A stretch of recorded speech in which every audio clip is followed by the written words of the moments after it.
What's going on, people? This your boy Richie Rich. Shout out to Jamil Edwards. He's the number one subscriber in the last 3 months. Number one. He always here. Appreciate you, man. I'm gonna do a give back, man, for the subscribers pretty soon, man. I'm gonna give away some travel stuff, some travel essentials, man. You know what I'm saying? So just look for that pretty soon, man. I don't know the details on everything yet, but I'm trying to work that out. I definitely want to give back to the lawyer subscribers. What's going on, Big Moose? What's happening, man? Big Moose, you want to jump on the panel tonight with us? But anyhow, we're going to talk about all kinds of social topics going on. We got special guest Branjo around the world. What's going on? T Mac in the building. What's happening with you, Branjo? Not much, man. I'm just here supporting. I'm here just enjoying the day. Hope we get it popping, get it on, and it's good. How everything been going at the hospitals and shit? Everything slowing down now? Everything is slowing down, but I mean, I'm getting my hours, so we good.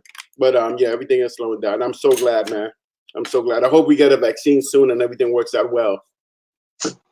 So you think less people are getting the coronavirus nowadays? Well, we have 3 hospitals I work with, so it seems like the flow is less, but we get a lot of traffic accidents and stuff like that. So it seems like a lot of other places are picking up too. So it's good. It's good. It's good. Can't complain. That's good, man. So that brother that went that passed away, man, his family was able to raise that money. I know they had a GoFundMe or something like that. Was they able to take care of him and everything? Yeah. Oh, he had a great. Yeah, man. They send them off good. So they were only supposed to have 10 people, but 50 people showed up and they let it go. Yeah, I think he raised like 40,000 for the family because he was the only person who provided. He was African. You talking about my coworker who died of coronavirus 3 weeks ago, if I'm not mistaken. Yeah, he died. He was the only worker. He had like two 17-year-old sons and a daughter, and he worked 2 jobs. And he got corona and he died in 3 days. An African cat, one of my good friends. So he did get buried, and I think they raised like 40,000 last time because I think I dropped 200. I gave him 200 in this when they money, and it was at 35,000. So I don't know much. I think it ended up being 40. So I'm glad of that, man, because he was a real funny guy. I love the guy to death, man. We talked every day at work. So did they find out like the details, like how did his body go from day 1 to day 3? They talk about that? No, the thing was that he worked and he was working that day, and last day I saw him because I saw him the last day he was at work, and I was talking to him, and me and him were talking. I was like, "Yo, you don't look good." He goes, "Yeah, I'm tired. I'm going home." So when he went home, his wife said, "Hey, you look real bad. You want to go to the doctor?" She said, "No, I'm okay. I'm okay." And the next day, she said, "You want to go to the doctor?" He's like, "Nah, I'll wait it out. I just think I have a cold." And the next day, he was real bad. He went to the doctor and he died. So in 3 days, he died. I mean, he was obese. He was like 30 or 40 pounds overweight. He did have some ailments that he had attached to it. Like most black folks, myself included, we all a few pounds overweight. So he was overweight. He didn't smoke, but he was overweight. He probably had diabetes, high blood pressure. So he did die. He wasn't the first. I think there's like at that time there was 89 personnel, frontline workers who died. I think there's like 90 now, maybe 100. I'm not quite sure. So it was tough, man. It was tough. So we definitely have to take care of each other, and that's the field I chose. So it's not like I could go on unemployment because I got to work. Right. Shout out to Retired Happy in Medellin. Have a great night. What's going on, my brother? Make sure y'all check that channel out. So is there certain stages does this coronavirus, like, does it lock your neck up first, make your head hurt first, or you don't know like the order of this shit? There's different orders for many people. I mean, you could be asymptomatic. You could have it. I don't know. I'm not a doctor, so I'm not. Can you like have it and not knowing it, not really having symptoms and just die? Oh, I don't know about that. I know that you could be asymptomatic, but if you're asymptomatic, usually you have no symptoms, so you're in good shape. That's what happened to Rudy Gobert, the basketball player. Most basketball players, they were asymptomatics and they thought they didn't have it, so they were touching all the mics. But usually that happened to somebody who's in good health, lean body type. He's always working out, so they're asymptomatic. Regular people, they go through progression of headaches, body aches, diarrhea, palpitation of the heart, stuff like that. Then they go to the doctor and it accumulates, and then it progresses from then on. And they may put you in a ventilator afterwards. I mean, that's when you are at a late stage. And once they put you in a ventilator, not that many people come back from a ventilator, from what I've gathered. Usually when you're ventilated, it's like 80%, maybe 90% don't come back from that. And that's what happened to Cat Williams from the Minnesota basketball team. Cat. His mother got put in a ventilator and never came back out. She died. I heard the ventilator fucking killing people. Hey, I heard there might be some cures. So I heard there might be some cures coming in the pipe. So I hope everything goes well. Hope next year we're in a cures. You mean vaccines? Yeah, I heard there's a vaccine or two that are down the pipe, man. Shit. Your boy, Trump said you could drink Lysol and the whole shit out. That's I gotta be my boy. Tell people to drink bleach. Bleach, and he can light up your whole skin. He put the ray on you. Yeah, right. He said you could do stuff like that. Now he said he's taking chloroquine or he takes what's the name of it? I forgot the thing he's taking every single day for the last 2 weeks as a preventive medicine, which makes sense because that kills you quicker than anything else. It's like taking Tylenol when you don't have a headache. It messes up your immune system. I know that's right. Shit. Yeah, that's your boy though. That's your boy, Mr. Trump. Look, man, I ain't gonna lie to you. I like a lot of things he does. I like 2 things he does. 2 things that he does, and people are gonna be mad at me. One is that he grabs the Federal Reserve's chairman by the nuts, and he tells him, "Shout out to Brand." Hey, what's up, Rami? Hey, good show today. I really enjoyed your show. All right, that's why I participated in it. He grabs the reserves, and he grabs them by the nuts, and he brings down the interest rate. The interest rate is 0.000 right now. Man, he's had this interest rate low for the last year or two. So, that's the one thing I do like about this guy. He really controls that finance problem. Other than that, he's a piece of ass. Yeah, he's a piece of shit, man. I don't care what he do on the financial end. Money don't buy every fucking thing, man. Yeah, but he got that dollar strong, though. He got the dollar strong in Colombia, Brazil, DR. He got he did that? Yeah. That's him fucking with the interest rate. I agree with the Brazil thing. He do open up relationship with some of these countries, but he's a piece of shit, man. He is. I mean, that whole thing that he's saying about you have to drink chlorine to clean out. Is there any way we could do chlorine to kill the virus? If it was that simple, they would have been done this shit. Man, that motherfucker's an idiot, man. Well, he started with with the hoax. He said it was a hoax first. Right. It's a fucking hoax. Yeah, dude, the trip, man. Anyhow, what's going on with the basketball situation, man? They about to get started with the basketball, you were telling me? Oh yeah, I'm a Knicks fan. I got my Knicks shirt. I got to represent. Hey, whoever don't like the Knicks, that's on you, man. Hey, put up the Knicks, man. Anyway, I'm a Knicks fan. Let's see that shit. I'm a Knicks fan, straight up Knicks fan. Hey, you about to get blocked, man. I'm gonna pull a mayor on you. I'm gonna block you, motherfucker. Yo, I'm used to pain, man. I'm a Knicks fan. I'm a Patrick Ewing guy. Back in the days when we had Patrick Ewing, Kiki Vandeweghe, that whole thing with Gerald Wilkins. I didn't win no championship, man. We ain't gonna win no championship anytime soon. But shit, I like pain, man. I'm gonna stand with my peoples, man. I'm a Nets fan, Knicks fan. But we got Knox, we got a couple of young boys. Hopefully, if we get a LaMelo Ball, I think he's gonna do some 6-7 point guard, nice. I hope he can shoot. Oh, he going to the Knicks? They ain't in the draft yet. Hey, I hope no. I mean, what else? You think he gonna be good, man? Look, what else do we have? You think he gonna be better than his brother? Yes. I think he's gonna be better because he's hungry. His little kid is hungry. and he's used to pressure all his life. He's been in pressure. Shoot better too, though. Yeah. He's 6'7", 6'8", so he's gonna be nice. I mean, I don't think he's gonna be a superstar, but he's gonna be right up there, so all-star. So, but if my Knicks get him, we'll be good because we got like I said, we got Knox. He says Knicks suck. Fuck you, man. I don't mean it. Let's go. My Knicks suck, man. I don't mean. I'm a Knicks fan, man. Knicks is YMCA basketball.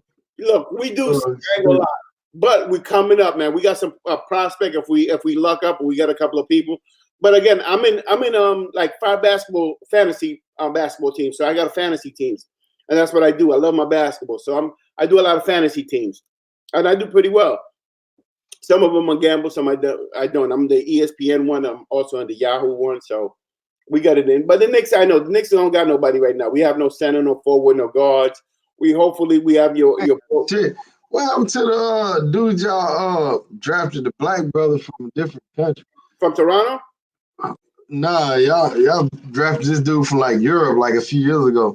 Oh, you walking the guard 6'4"? Kind of small dude. Was he a bust?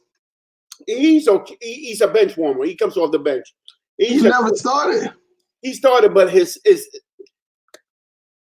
athletic crowds. He should be coming off the bench. We have no real starters. I mean, we got a couple of guys last year that didn't pan out. But like I said, if we get some draft picks, if we get some people that we get in, but at the end of the day, Knicks back-to-back champs. Yo, Gene, I'm with you, man. But again, you gotta put a 3 on that. 2037. We have no team, man. The only thing we have is Knox right here and your boy JR. But we have nobody, man. We haven't had nobody in a while. But I'm hopefully now that we have space, we'll get some good people in there, man.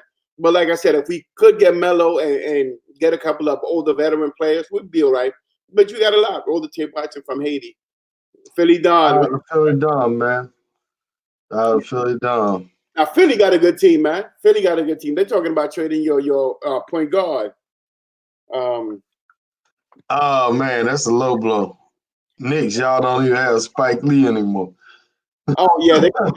Y'all owners sucks, man. I'll tell you, man, just like watching this Michael Jordan documentary, man, it's like owners and GMs, man, they always gotta let their ego break teams up, man. It's so crazy. It's just like the shit going on with the Patriots, like Tom Brady and the coach. It's like, motherfuckers, just come in and do your job, man. Like, leave your fucking ego at home and shit, man. Like, you don't want Spike Lee to come in a certain thing. The man been coming in there for 27 years going in the same interest. You go tell him, oh, man, you got to change it up now. Like, come on, man. Like, what the fuck? He is like the icon. That's free advertisement for your company, man, and you fucking with that. Charles Oakley, the same thing. You fucking with the people. Like, what kind of shit is this, man? Man, I didn't understand it. I didn't understand it myself. Your boy Brooklyn GQ saying they're gonna trade a Knox. Yeah, Knox, he's all right. 6'10", forward, he's okay. I don't see him as anything big. I thought he wasn't really that good. I think he's coming off the bench too. I don't know what the hell we traded the Unicorn for, because I didn't see no reason to trade him. He would have been a centerpiece for a spot, and we could have probably traded him for 2 other people. But I mean, at the end of the day, we suck. Right. Yeah, we did break the Mavs, man. But the Mavs, the key to the Mavs, they got rid of was the center.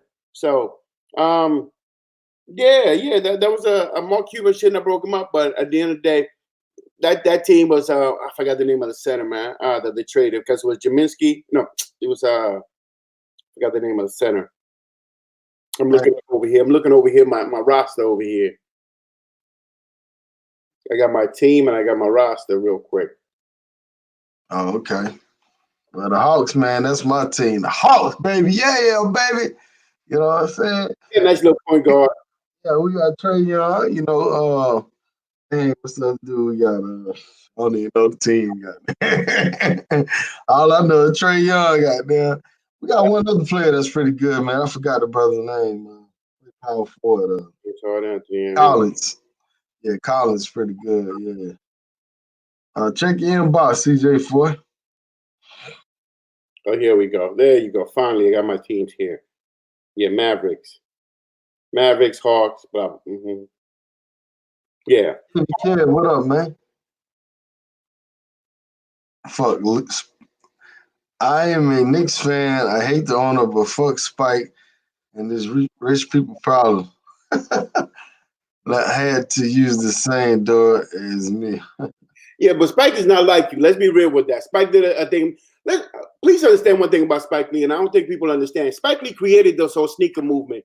When he did do the right thing, and when he went back in the days when he created the whole sneaker movement, before Mike was there, he created that whole Mike. Oh, I got the sneakers. He had the Jordans. I remember when that came up. Nobody was into sneakers back then because we all had Adidas and Pumas and Nikes.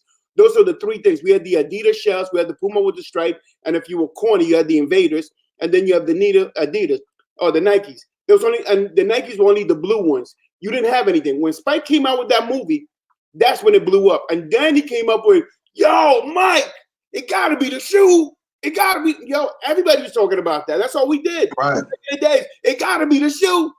Everybody so high because of the shoes. Because remember, when he came out, he was working 3/4. The first sneakers he was rocking was 3/4. And that's what I rocked all the time. And I really didn't like Jordan until later on. But I mean, when he came out with those videos, when Spike made those videos, those commercials, that was it. That's what brought it to another level. And everybody started rocking shoes. Because remember, high tops are only for basketball. Niggas only rock basketball shoes. Now they rock them every day for anything, even in suits. So if it wasn't for Spike, there wouldn't be this Nike thing. Or it wouldn't be as popular as it was, as far as I'm concerned. But Tyson Chandler, that's what I was looking for. Tyson Chandler. When they got rid of Tyson Chandler for the Mavericks, that's when the whole team, because I think he was the backbone of the whole Mavericks. And they got rid of him. Let me give a shout out to Brother Marquis for the Cash App. He says this Cash App is for the Trae Young, the sharpshooter. Trae Young is a bad motherfucker, though, boy. I went and seen him play, man. That dude made some passes, man. Yeah, bad. He made some unbelievable passes, man. I'm talking about splitting the defense, like tossing that shit through there, like, God damn. I'm trying to get your roster real quick. I want to see who's in your roster. I went and seen him play in person. I paid money to go see him play, and that motherfuckers. Oh, Trae Young is nasty at 6'1", 6 foot. I even heard he's 5'11". I don't even think he's 6 foot, but he got his handle nice. When he played this summer in Cali and he was doing that thing with LaMelo, he was doing his thing. So he's nice. He definitely one of the best point guards in the league right now. I don't know too many people that's better than him. Here we go with your roster. Oh, you got the roster? Yeah, I'm looking at the Hawks roster real quick because I can pull it up. Here we go. DeAndre Bentley, Charles Brown, garbage. Clint Capella, 6'10", he's all right. Vince Carter, he garbage. I mean, don't get me wrong, he was good back in the days, but he's coming. He's coming off the bench. He's coming off. Roster better than yours. He's better than ours because we don't have a bench. But I mean, as far as NBA, he's all right. Clint Capella, yeah, man, he picked up a good center. Yeah, you got it from Houston. He's nice. You have John Collins. You have Dwayne Desmond. This white boy right here, don't sleep on him. Who? What is his name? Kevin. Oh, I ain't seen him. Herder or whatever his name. I ain't saying he's gonna be a star, but he a nice little player. We did pick up Jeff Teague again. He a good backup for Trae Young. Jeff Teague's real nice. Don't get me wrong, but I think he's like a year or two over his prime. When he was in his prime, the boy was nasty. But Cam Reddish, I hope he comes into his game because Cam is not in his game. Yes, Jeff Teague is good. He's a solid backup guard. But back in the days, he was the truth. But Trae Young. Cam Reddish, if he comes into, because Ken at 6'7", Cam Reddish. You know, y'all team, right? Huh? You talking about your roster now? Nah, Cam Reddish right there. Cam Reddish. He's like a 2. Cam Reddish right there. Oh, okay. He's like he's a 6'7", well, he got him at 6'8", 6'7", small forward.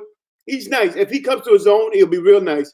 But Trae Young got a squad. I mean, they got a small center, Clint Capella, small.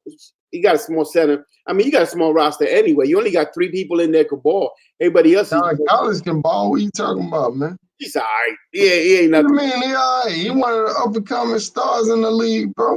He's all right. He's all right. All these guys, all these guys get pushed to the bench. I mean, for the most part, outside of your guard and Clint Capella and Reddish, I mean, you don't have a squad. Yeah, your squad is okay. They're 500 team, if that. But I mean, they're all right. I mean, this dude, man. 6'5". God damn, you ugly ass dude. I mean, they better than the Knicks. Don't get me wrong. They better than the Knicks. But I mean, out of there, because I got in my fantasy team, I got Trae Young. I picked him with him as my second choice. I had Trae Young, and he's nice. CJ say he ain't Luke Doncic. Man, nice. We had that dude. We drafted that dude. We traded him, man. Be happy that we traded him, bro. Oh yeah, Luka nice. Luka's the truth though. A 6'8", he has a shoot, man. He has a nice touch from the outside. He has that touch. I mean, he's just the truth. Luka's nice. Luka's nice. So I like. I mean, the Hawks are okay. They're better than my damn Knicks, though. I tell you that. My Knicks are garbage. Oh, your damn Knicks. It's embarrassing, man. But I mean, we're gonna do better. I mean, Isaiah did it to us. Fucking Isaiah didn't have no concept of money. Man, Isaiah was garbage. I gotta blame somebody. So I'm gonna blame Isaiah when he was the president. I ain't the owner, man. Don't nobody want to play with that damn team. Yeah, but the owner doesn't pick anybody. Yeah, but people don't want to play for him, man. True. That's the where's my other team? Yeah, he's all right. Where's the Knicks at? I don't got my Knicks in the East. Oh, here we go, my Knicks. Ooh, the one that I really like is the Nets, though. The Knicks are good. I like the Knicks. But I'll go through this because I'm a Knicks fan. I'm going to see where everybody's at. Kevin, he's all right. Kevin Huerter, he's all right. But, I mean, let's be real. If you get an all-star, he'll be a backup. Most of these guys are backups. Outside of your your point guard and your center, and your center is really small at 6'10". But I mean, look at what we got in the Knicks. Though we got Kadeem Allen, R.J. Barrett. He's nice. He's coming to his own. Barrett, yeah. But like I said, he's really not a starter. He's basically a rookie, and he really doesn't have he hasn't come to his own. His body, he has to work on his body and his touches, but he's really not there yet. And there's nobody else. Reggie Bullock, Daniel Wellington. Taj Gibson is off his prime. Remember when he was with the Bulls? He was nice. He was real nice as a forward. Now he's old. What Julius Randle doing? Then you got Dennis Smith. Now Julius Randolph is nice as far as I'm concerned.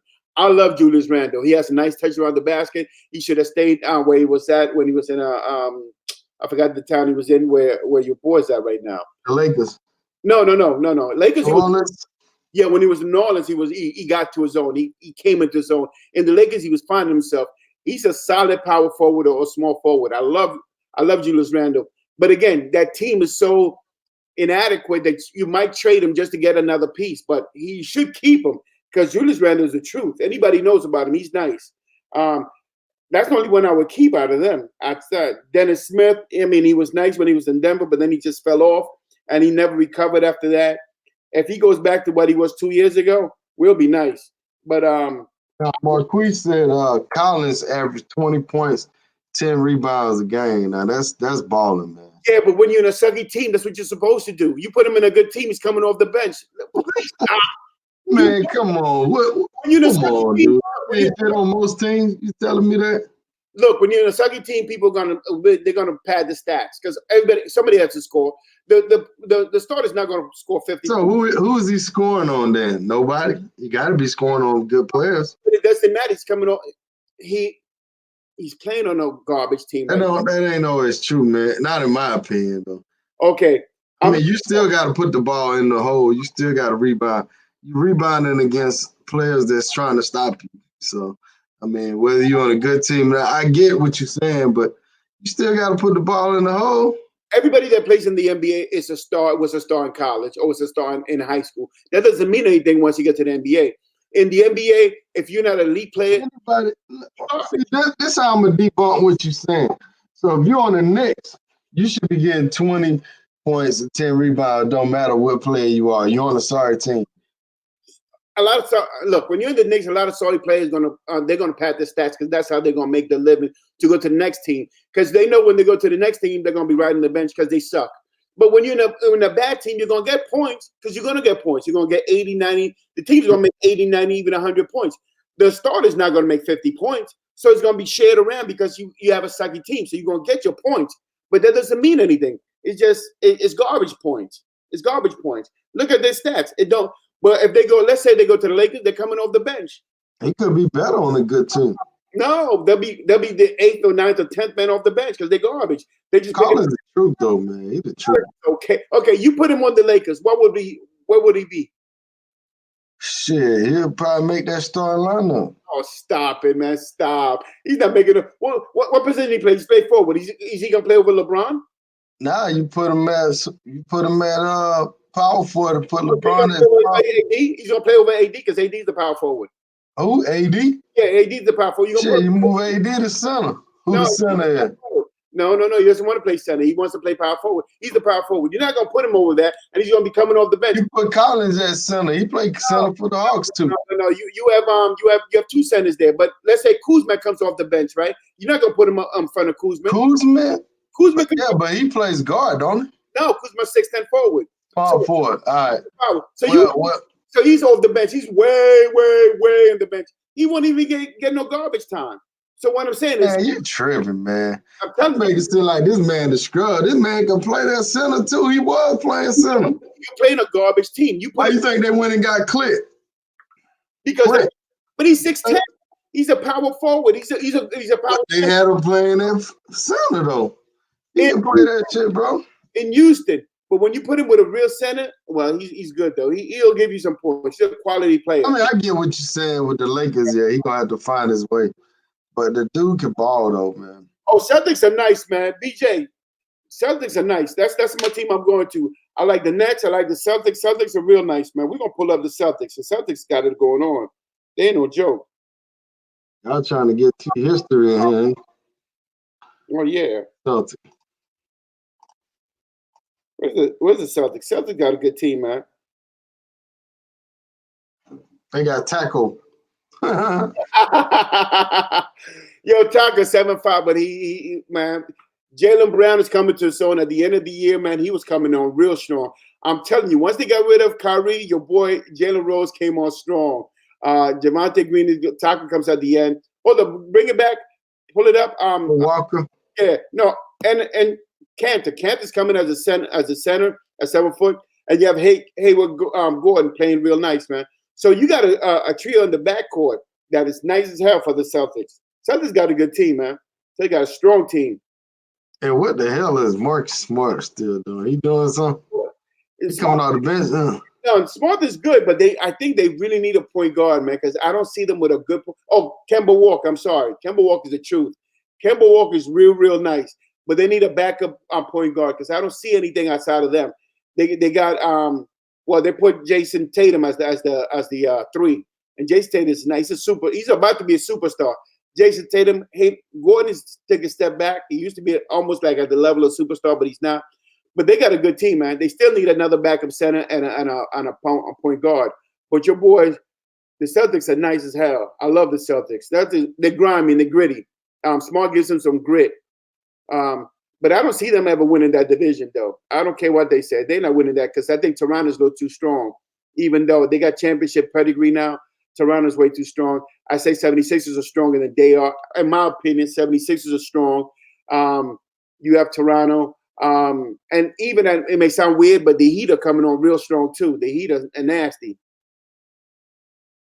Yeah, you see what I'm saying? They got to go through Milwaukee. And Milwaukee a tough team. And they're a big team, CJ. CJ Ford is says they're good, but they got to go through Milwaukee. Milwaukee's a beast, man. You don't want to play Milwaukee first, second round because Milwaukee's going to beat you up. If they don't win, Milwaukee's a beast. And like I said, Toronto. But we know that Milwaukee's going to take that. Milwaukee's winning that division or Toronto, either one of them. But I don't know, man, because your boy, that young boy, he playing with that authority, man. What about Kevin Durant? Is he almost back now? Is he back? No, Kevin Durant is injured, but he's playing for the Nets, and him and Kyrie are injured. Won't he be back by the time all this bullshit is up? Nah, they're not going to put him back. But I mean, Kevin Durant's the truth though. But they're going to have a good team. They got a good nucleus. The Nets are the truth though. When the Nets come full force, the Nets going to be smacking people in the mouth really hard. The Nets. The Nets are going to smack people in the mouth really hard next year. They ain't playing with you, man. You know, you New York all the way. They're going to smack you in the mouth really hard next year. The Nets are not playing with you, man. Stop playing. The Nets about it. They're going to. You know, you're a New York guy, boy. Nets going to put a fan in your heart. Pull up the Nets. You're going to see the Nets going to put a fan because they got a nasty team, man. They got a 6'6" guard that's playing right now with Spencer Dinwiddie. Nasty. Durant, nasty. Oh, they got DeAndre Jordan. Jared Allen as a forward, power forward center. He is. I mean, you got all the nucleus you need in there, man. But your boy Spencer Dinwiddie is 6'6" as the point guard and the two guard. He's killing the hell out of him. And then you have DeAndre Jordan, who has something to prove, man. Yo, you got a center. You have a center, DeAndre Jordan. You have another center, Kevin Durant, who works all 5 positions, man. You got a lot of people up there. You got a strong bench too, man. They nasty as hell, man. Then you have Kyrie doing his thing on the PG as a point guard. They got a nasty team. Kevin Durant, Spencer Dinwiddie. You got Jared Allen, Joe Harrison, Kyrie Irving, DeAndre owning the front of that, man. You put up a backup center to it too. Yo, that's a nasty team. That's a nasty team. I'm pretty sure they're going to get rid of some of these scrubs and get some good quality backups with some season on them. Yo, the Nets are nasty, man. The Nets are where I wish the Knicks would have been, but the Nets are nasty. Yeah, the rest of man, he's from DC. His mother worked down the street. Let me tell you something. His mother's a nurse, right? And when I was working at Walter Reed, his mother worked at I forgot the name of the hospital. His mother was a nurse there, and his father's a security guard there. And everybody in DC knows Durant. His mother was, like I said, his father's a security guard, just down to earth dude. He's a stepfather, security guard, and he was always there for the games. His mother's a nurse, and everybody. Cool dude, man. Everybody in DC knows Durant. Good dude. But he bust your ass in a heartbeat, though. He ain't playing. Brooklyn, the truth. The Brooklyn Nets, they're going to be nasty next year. I really think Toronto is nasty with your boy. Toronto is just, man. The only thing that I didn't like about Toronto that I kept your boy, what's the name, man? That hit that shot last year. What's the name? I forgot his name. Who's playing for the Clippers now? You talking about Kawhi Leonard? Kawhi Leonard. If they had kept Kawhi Leonard, they would have been a beast out the East, man. I see them winning the East with him, but he had to leave. He went to LA, which I don't see Clippers beating the Lakers. I just can't see it. Even though everybody's saying, "Oh, Clippers." Clippers ain't beating the Lakers, man. So who are the Clippers got? I know they got Kawhi. They got the short dude. What's the short dude's name?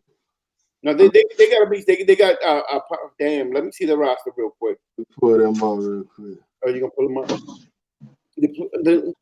They got man. They got some fucking beasts in there. They got some stallions in there. They used to have most of the Lakers guards. What's up, Azaba? What's going on with you? Hey man, it's wonderful to see two wonderful, beautiful black brothers speaking positive. So I love it. That's what's up, my brother. We try to keep it positive, man. You know. Doing basketball. I'm a basketball holic. I love my basketball, man. All right, we're gonna roll through this, and then we're gonna change gears after this. Yes, sir. This roster. You picking up the Clippers? Oh, George. Clippers got a nasty team. Look at that Clipper team. Reggie Jackson from Detroit. Reggie Jackson. You have Patrick Beverly. Nasty, man. Patrick Beverly, that's defense right there. You have, where you boy from? Paul George. Paul George, 6'7". I'm gone. You got he's a bum from New York. He's a bum. Your boy Joakim Noah, bum. He a bum. Because if he shows me he could play and he to play in New York, fuck him. Because I'll be mad as fuck. Because he was in Lou Williams over there. He's a star. Lou Williams is a thoroughbred, man. He a straight up gunner. Lou Williams gonna get you them points. So they got some strength to him. But they got no firepower for the Lakers, though. Lakers is nasty now. Lakers is straight up nasty, man. Lakers nasty. Look what they got. The center spot. You have Dwight Howard showing his ass. You have Anthony who plays center, but he plays power forward. You have the other boy Edwards in there. Hi, beautiful Jim. Roger, what's going on over there? Gracias, mi vida. Yo me cepillé ya también. Oh, he ain't got the camera on. Yeah, the Lakers got some terrible squad. Got Rondé Roger, Morris. You got. I like JaVale McGee. I wish he would have came to the Hawks. JaVale McGee back. You know, he's started. He's the starting center. No, it starts between him and Dwight. But I think he started now. And Dwight He's better than Dwight Howard. Dwight is showing his ass this year. Dwight he's on a mission. So I see him with a strong team, man, and the strength of LeBron. LeBron is doing it. So to me, the Lakers have a strong team. Lakers, I think, have one of the strongest. I'm thinking the Lakers are going to meet up with Milwaukee. That's what I'm thinking. Because I don't think nobody beating Milwaukee. I really don't. Toronto's going to give him a real hard knock, but they don't have that Kawhi. They're not tough with Milwaukee. Milwaukee's too big. I don't think Celtics will fuck with Milwaukee. The only one who can fuck with Milwaukee is Toronto. Or the only one, I'm sorry, let me back up. The only one I think could really give them a hard hate is going to be the 76ers. But the 76ers don't have the mentality right now because 76ers are fighting within themselves between whose team is it? Is it Embiid or is the guard? And they don't know whose team. I think it's the guard because Embiid is good, but a point guard always runs the team. So to me, once the 76ers fix that whole thing, that whose team it is, because your boy is running that team like he's Magic Johnson right now. At 6'10", he's phenomenal. But Embiid, like I said, Embiid is knocking it from the 3-point. He's working the inside. He has the elbow shots. Embiid thinks it's his game. So we find out who it is. Talking about Ben Simmons, right? I'm talking about Ben Simmons as a point guard. So once we find out whose team it is, I think they both weak leaders though. Like they're not dominant. Like because it just came into the league. They came into the league after the line. My thing is one of them has to emerge as a leader, and I think it should be the point guard. And Embiid needs to take a back step, just like Kareem did. No, Kareem Abdul-Jabbar when Magic came in. Magic should be the leader of that. So should be the point guard. That's my thing. But again, once they fix that, they'll go further. But right now, I see Milwaukee taking it. And if they play the Lakers are gonna bust them. Lakers gonna bust them. So right. I do think the Lakers are gonna take it this year if they come down to it with a short. That really sound like the Lakers might get that one in. I hate it, man. I don't want LeBron winning no more fucking chance. Kawhi Leonard is a different beast. Yeah, the Greek freak, man. You gotta stop them dude, man. But the Greek freaks in the East, and they're winning the East. Right. Nobody's gonna take them the East. Now the West championship though. Oh yeah, I still see the Lakers winning it, man. I just don't see nobody beat because your boy AD is a beast, man. AD could you got too many stars you got to play with them. See, Kawhi a different beat. Yeah, he could take LeBron out. He could, but then who's going to take Leonard? No, he's going to take AD. Who's going to take the centers out? Who's going to take the bench when they come in? The one that would give me a Jordan, nigga. Nah, let's can't fuck with AD. AD's a beast down there, man. AD can rock him. At 6'7", somebody 6'10" on him who knows how to play his length. AD will eat him up, man. AD he's no joke. He'll take you outside, inside. But Leonard is good. But I don't see that. I see AD. What about my man right here in the picture, man? What about my man right here? So we switch. You at Danny Glover? Who is that? My man in the picture right here, man. What's up with him, man? Oh, man. Changing subject. Video? Yeah, we changing it up, man. I tell you, man, I can't see how anybody who has a son, daughter, brother, can't empathize with what's going on with this young man. Yeah, let me screen share this new video, y'all. I didn't put this one out. I don't know, man. I don't want to muddy the brother up, but anyhow, let me show y'all this. Y'all see? Hey guys, I'll come here for a sec. Y'all see? Yeah, we see. How old are you guys? 15. Huh? 20. You're 17. Y'all have IDs on you? I know you probably don't. Y'all have IDs on you? All right. Tell me about the TV. TV? Mm-hmm. What? Well, what about the 65-inch TV? 65-inch. Do me a favor, and don't make this hard on yourself. All of you take a seat. Take a seat. Take a seat. Take a seat now. I've got 4 on the ground right now.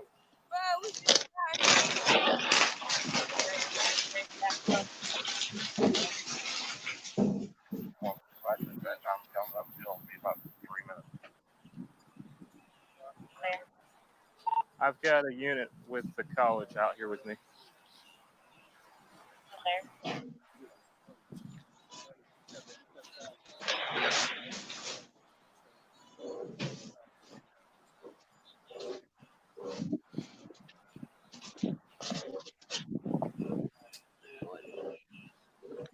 What's up, LT?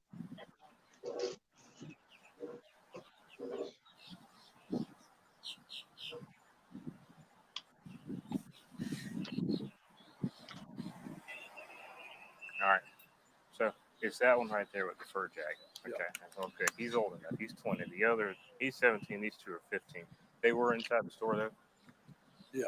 Okay. You went inside what? And on the patio riding bikes. Okay. So those 3 trespass. Him's going to be trespass, and we're going to take charge. What we do? What we do? We was just right looking at the You bike. trying to roll the TV out? No, Yeah, no, that don't work. I had my thing, bro. I had my receipt. Yeah, where's it at? My receipt was back down. Stay on the ground. Yeah, where's the TV? TV, I ain't stealing TV. TV is where y'all had it. Yeah, I know. I didn't steal no If you'd TV. had a receipt, you'd have the TV I don't out steal here. no TV. Where's the TV? You don't have to. I All you didn't gotta steal. do is go to that door. I didn't steal. Go ahead. I went to the store. Where y'all at? Fucking up. We're in the parking lot in the area right across from FD. What TV? Your TV is in there. I had a receipt, bro. Where's the receipt at? Stay, I didn't stay seated. I got money, You know what? bro. You know what? I'm not a bro. I want you to lay on your stomach. Lay on your stomach. Lay on your stomach. Lay on your stomach. You're under arrest.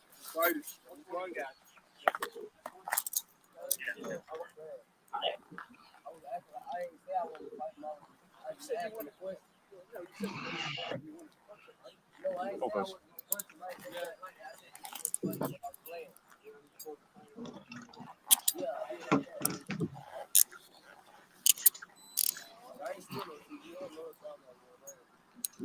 Turn the rest of it.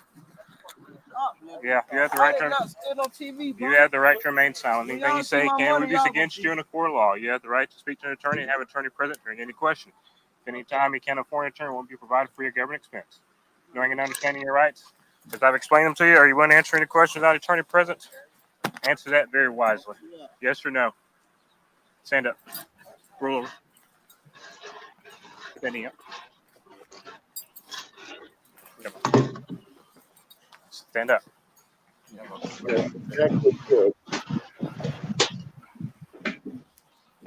30 on special 1095 of blackmail. Come to the other side.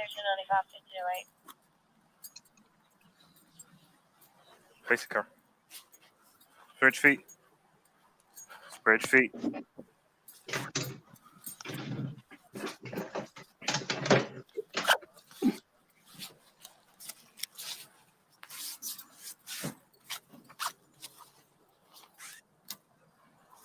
All this I'm gonna put back in your pockets, all right? You ride a bike here too? Or no? No, man. No? All right. Any more pockets on this jacket? No. Are you wearing a shirt on that? No. It's too hot to be wearing that jacket, dude. Oh, yeah. We gotta go in the back seat, man. Fuck. Oh, shit.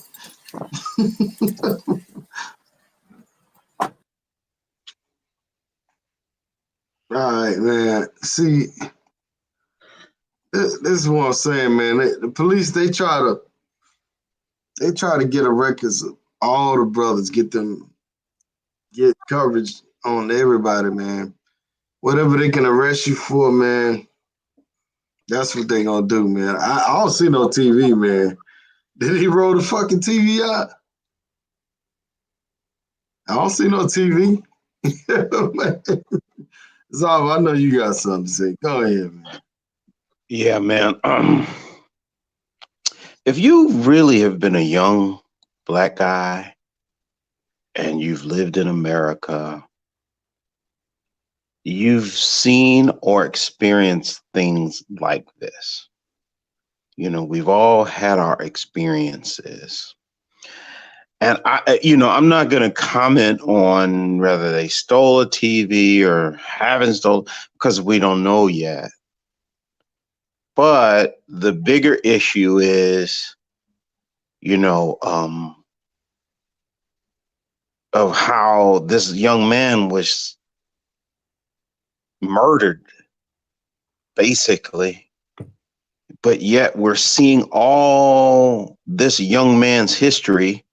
Was he probably a perfect young man? Nope. But who was? Think about all the things that you have done being a young man. I'm going to wear COVID out. Think of all the things that white young men have done being a young man. The brain isn't fully developed at a young age. And so, that's why, they have juvenile criminals and adult criminals. But you don't see the media and things digging into the perpetrator's history like they are digging into the young man's history. I'm not going to say he did anything or not, but whoever released the video may be trying to villainize or justify this young man being shot. Yeah. Let me say this. This is twofold the way I see it. First of all, this is the police department trying to put dirt on him because basically they have no dirt on him because what they did was unjustified. So therefore they have to justify their behavior. And their behavior was that for 2 to 3 months, they sat on information that was negative and they didn't do anything about it. And everybody, all the DAs that had it, didn't do anything about it. They passed on it, said that this was justified murder. So therefore, now that all these images are coming in of him going to this house, and now, if you haven't seen this before, there's images of him being in the house that he's just looking around, and it was suspected that he went to the back to drink some water as he kept on running. Now there's more images from the owner of the home showing various people looking at the house. A ton of white people, kids, elderly couples, they all came to see the house, and none of them were threatened. None of them may feel uncomfortable. None. The only person that was ever threatened anything of that nature was the one black guy that they showed in the video. So therefore, you have to vilify him. But let's go back to it and understand. None of this is acceptable for the simple fact that this happened prior to the incidents we're looking at. So why are you showing me images of him being, I'm not going to say arrested because he didn't get arrested. He just got handcuffed, and I don't know how it ended out. But there's another one where he's in a park in his bed in his car listening to music, and he's harassed, and they try to hit him with I forgot the gun. My thing is none of this has any bearing on the actual case because this was prior to the case. What he did 10 years ago or 7 years ago, 5 years ago, I have no bearing with this case. Let's look at the case in its merit. The merit is this. He went to somebody's house, looking around, drank a little bit of water, was suspected to drink some water, and kept on running. These people came in, vigilantes just trailed them in the back. And do you know how slow you have to go to be running, be behind somebody with a car?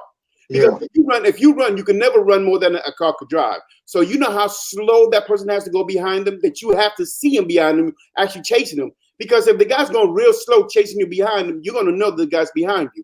Because if not, that car should be zooming past you. But the car's behind him going real slow, making it apparent that they're chasing him. The other people in front of him with guns.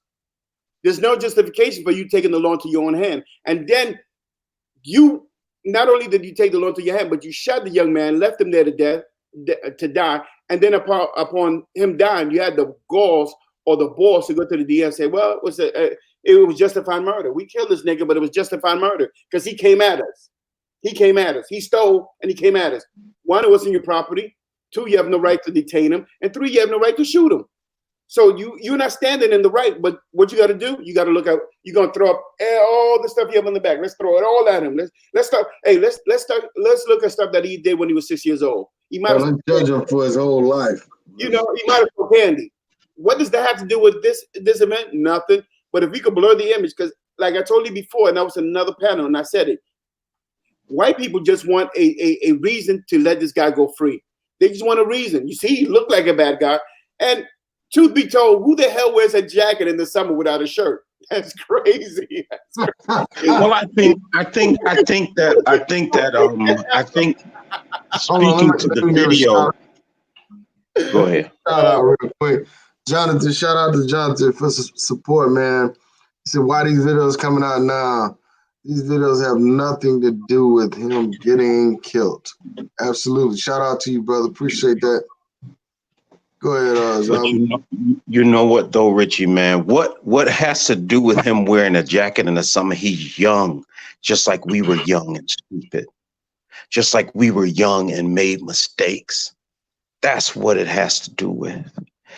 And, you know, he's just young and they go with fashion. You know, these young people in any, you know, you got people over here wearing Scullies in the summertime, you know, and a lot of times they just young, basically. And, man, I look at the young brother, man, and I've said this one time before on your show, Rich, man.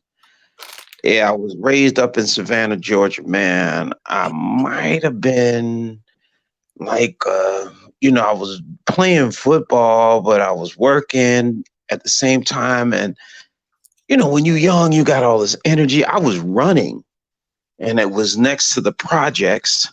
But I had a suitcase, you know, and the police stopped me. And me being young and, you know, full of energy, I was just so angry that I was stopped. And he wanted to look in my briefcase. And I allowed him to, but I was really telling him, I was like, yo, man, you know, and he was trying to convince me he wasn't racist. And I was saying, you know, when he opened the briefcase, all he saw was job applications, you know? And so, but when I think about that now, 20 years ago, no, it was more than 20 years ago, that kind of thing could have gotten me shot. You know, because you got all of these policemen who really don't like black people. And let me say this, and I'm not gonna be an Uncle Tom. I hope I can convey this correctly. You know, our young people, a lot of young people are lost, but they're young. If you got kids, you understand that's what kids do best, make mistakes. You know, and this is why we should empathize with kids. Some of these same young kids out there doing whatever. It's some kid right now getting a tattoo on his face. And in 20 years, he gonna be a lawyer somewhere because he will mature. So when they are that young, we really have to be a little bit more, because that's what kids do best, make mistakes. So we have to be flexible. You know, I remember, man, look, I'm not going to be long-winded, but, you know, the young man probably didn't have a perfect life, but all the issues of trying to villainize the young man, you know, and then the thing that really, I swear, I have to say this, Rich, give me 1 more minute. You know, you got even black people that will jump on the bandwagon of, well, he had his pants down. Oh, well, this. Oh, well. Look, those lawyers who work in civil rights cases will tell you it don't matter what you do. You could be the most perfect speaking black man with a tie, doing everything right. And some of these cases that they see by the thousands that we don't hear about, Racism and police brutality will raise its ugly head. It is disturbing. You have Black people that be like, well, if he was walking right, if he were doing this, they will find something before the white man will find something wrong with this Black person.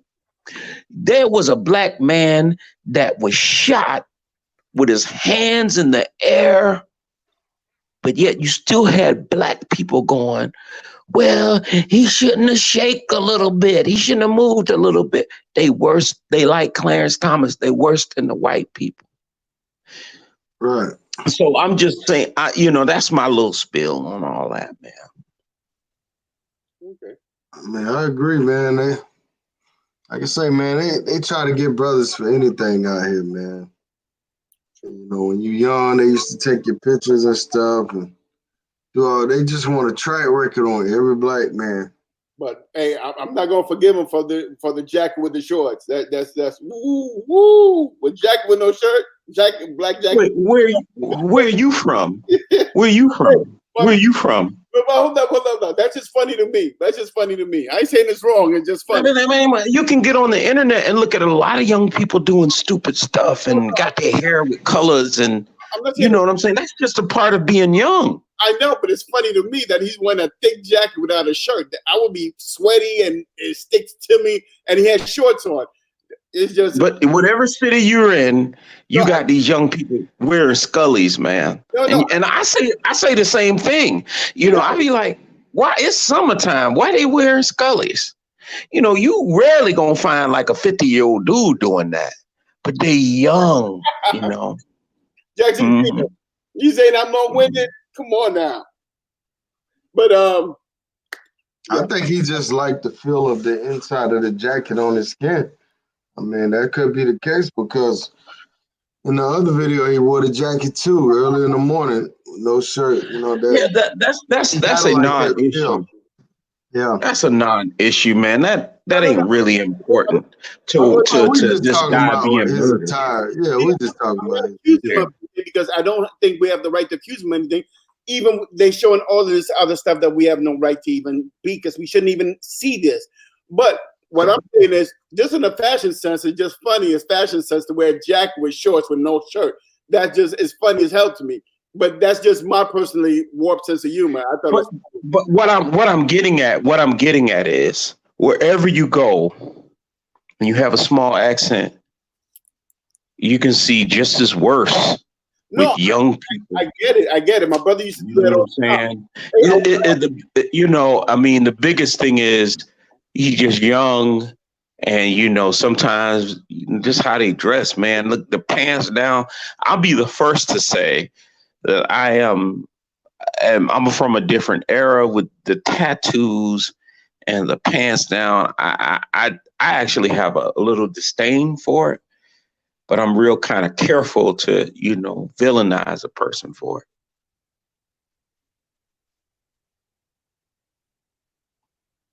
it. And it's unfortunate. Sometimes, man, it's dudes be 40-something years old, man.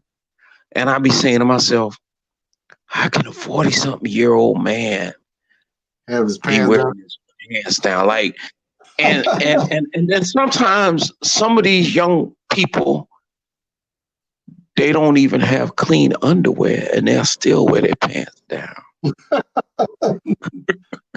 I mean, your clothes don't make you a criminal at all. I mean, you can wear anything you want, but yeah. But this is the thing, man. I'll say this to that though, Richie. The thing we have to really consider, you can't tell a book by its cover. All right. That's a true statement. However, like the brother, I can't, I wouldn't there's a girl was in my class one time and she had a rebel flag.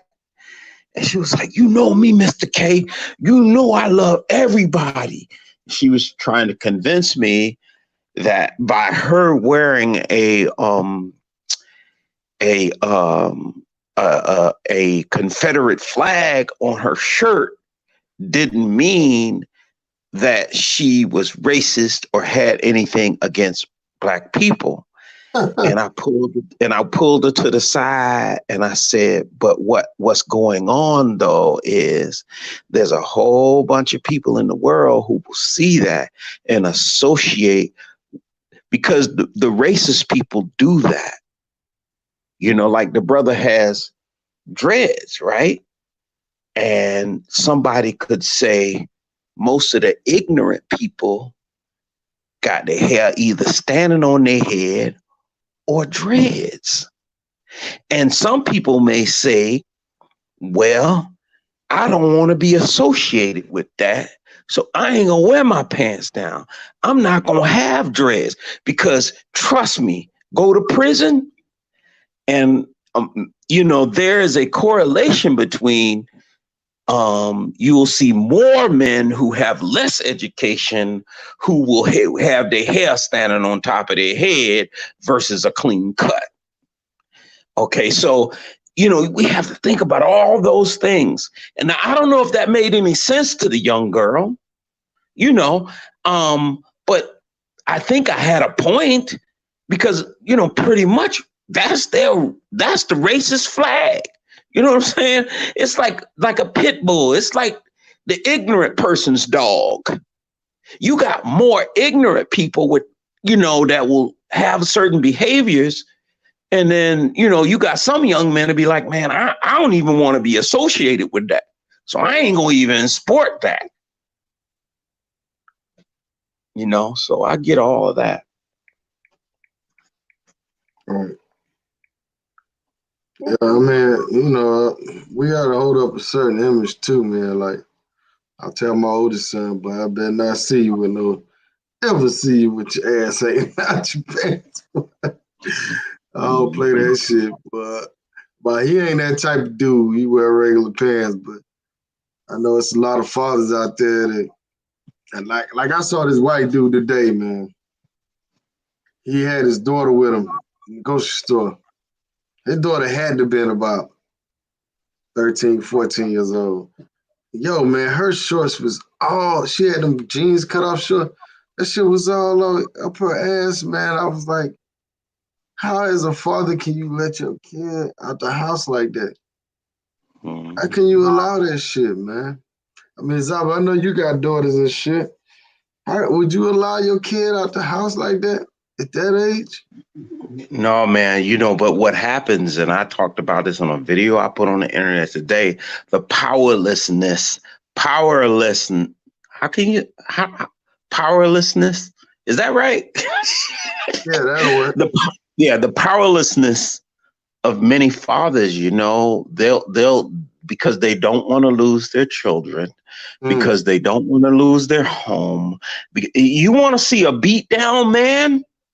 Look at a lot of married men who've been married like 15 years and got young girls. Look like they've been to war and came back. A lot of them guys don't have a lot of voice. And we've talked about this before. A lot of them guys will tell you, look here, man, if you want to get along, man, be quiet. Let the wife run everything. Because of the umbrella of how the system works. I know I'm being extensive here, but a lot of guys will let these daughters do whatever, because they just want to go along to get along. But I'm gonna tell you right now, man, not me.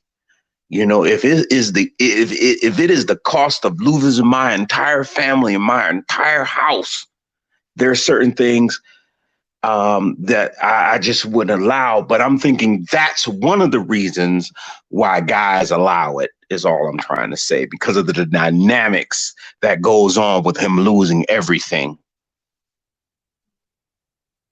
What's your thoughts, Brazier?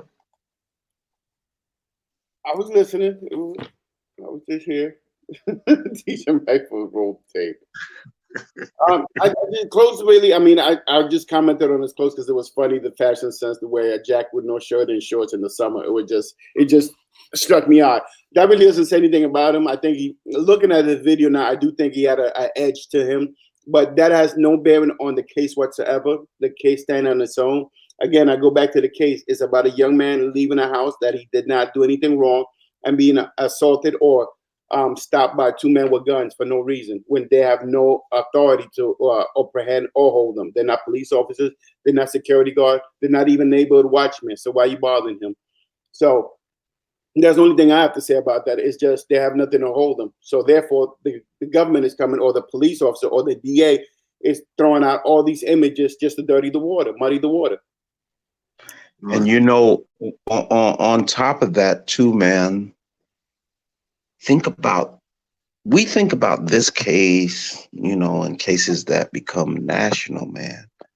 But when you start listening to them lawyers, man, of all the abuse and all the torture and all the killings, think about it now. It's like you think of an iceberg.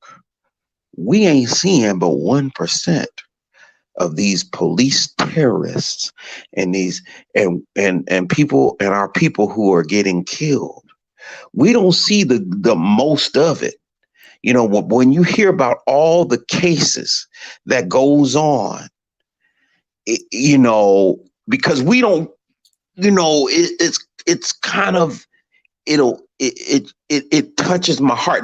Now, for the conservative people, or for the Clarence Thomas types, or for the Trump lovers, because they'll be like, well, black people kill people all the time. Let me say this to you. Race is polarizing. You will, if you know, because they like that, it's, let me say this. If black people or black cops, and I've said this before,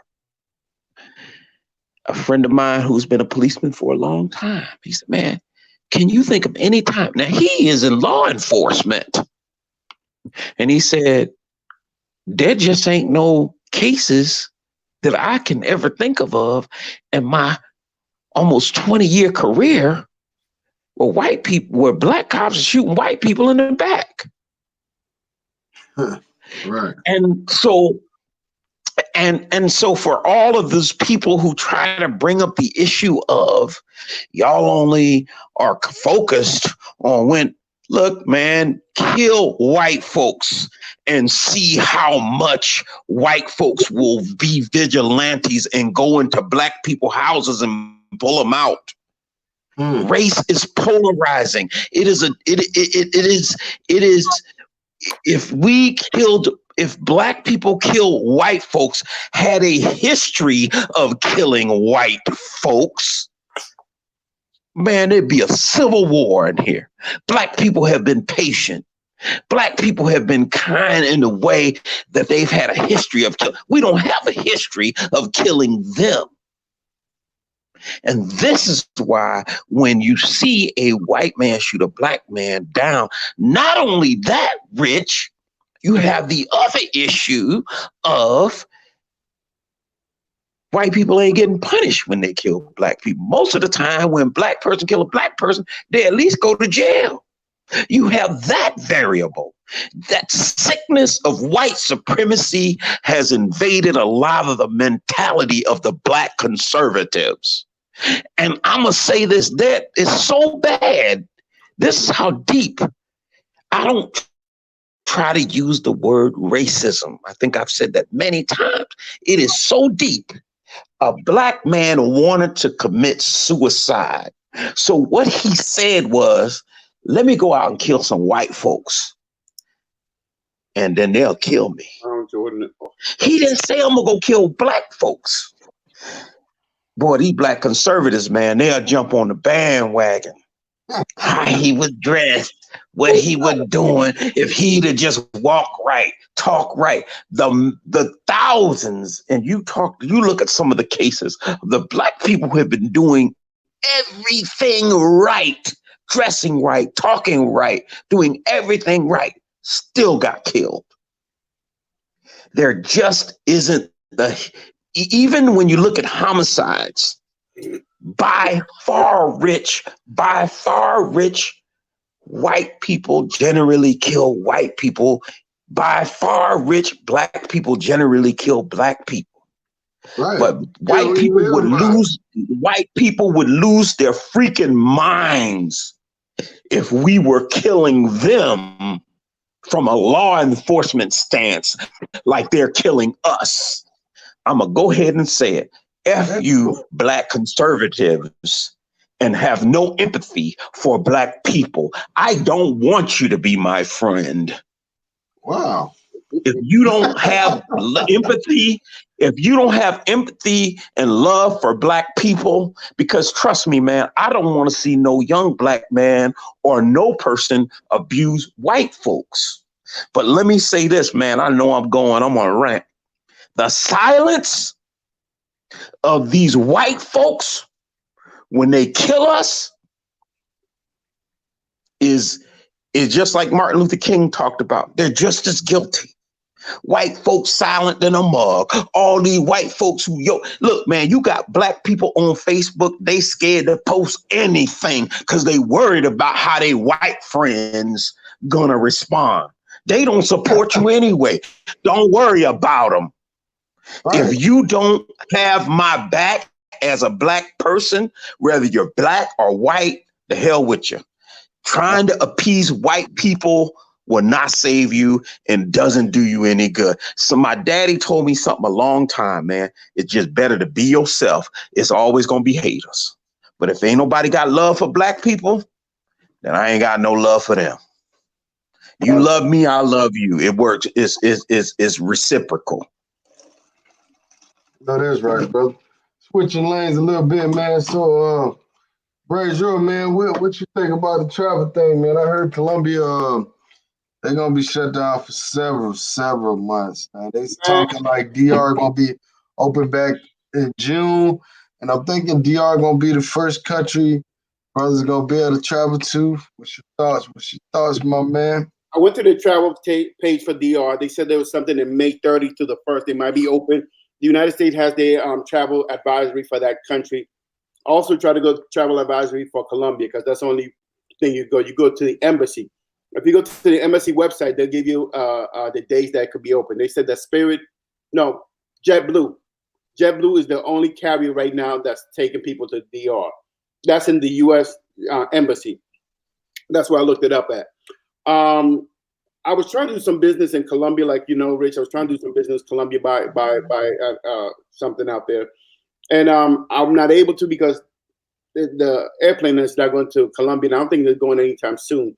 I think that country's in deep lockdown. I think they're scared for their lives over there. So I think, and I was speaking to a young lady today in DR, and she told me everything, even though it's lifted, everybody's walking around, everybody's enjoying themselves, everybody's acting like this is the first time she see people just walking around and not being scared. So I think DR will be opening pretty soon. With the size of the pesos, with the influx of the peso being higher, I think we'll be going there pretty soon. But I don't know. I'm looking for 5.7 now, I think, right? 5.6. Yeah. I looked it up just now. It's a 5.5, but it could be 5.7. Somebody said 5.7. I looked it up. It said 5.5, so I'll look it up again. But anything over 5, I'm good. Zaba, I'm sure you know. What's the rate right now? Yeah, they're opening up the Dominican Republic in stages, and what has been officially put out is they are planning opening up, certain things. Now, this is the thing, though, bro. This is the thing. They stipulate real clear if there's a spike in the viruses, things can change. Oh yeah, they're doing it in stages, right? Yeah, but so and there are so many people who have done tickets and done, and then they'll, me and you talked last night with, even in the States, they'll cancel the ticket within 48 hours or whatever. So I think we have to kind of play things by ear. I think the most intelligent moves is say, hey, like I feel like, I don't know, man, they look like, you look at the news every single day and you see all this information come out and it's like, okay, this changed. So in my opinion, the most intelligent thing to say is let me play it ear by ear, day by day. Right. People hit me up every other day, man, asking me when I'm gonna fly out and I'm doing this, and I'm like, dude, Jesus don't know when we're gonna be able to fly. Like, what the fuck? But this is another thing. But this is another thing, though, Red. I mean, do you think that people are going to generally try? I mean, you know, what do you think the mindset of the average traveler is going to be? Do you think they will risk if there's no like vaccine in a month? It's kind of it's next to impossible. It is impossible to get a secure vaccine. So what do you think the mindsets of people are going to be in 2 months or 3 months? Brazier. Say again?